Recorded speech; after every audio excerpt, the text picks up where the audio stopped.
लो है साथी, हो चीज भेटियो।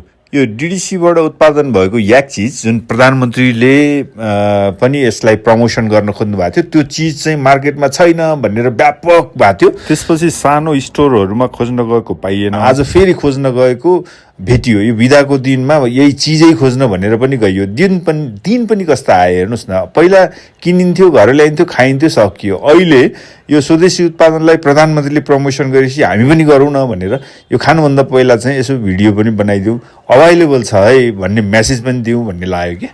डिडिसी स्वदेशी उत्पादन हो, यसको प्रयोग गर्नुपर्छ भनेर प्रधानमन्त्रीले दिन खोज्नु भएको मेसेज चाहिँ सराहनीय छ। तर एउटा सामान बेचेर मात्रै डिडिसी उकालो लाग्छ, उँगो लाग्छ भन्ने लाग्दैन। यसको व्यवस्थापन, यसको व्यापारीकरणको कुराहरू, अझै भनौँ न डिडिसीको आन्तरिक व्यवस्थापन यति चुस्त दुरुस्त हुनु पर्यो कि अन्तर्राष्ट्रिय बजारमा फाइट गर्न सकोस्, तब डिडिसी उकालो लाग्छ है त।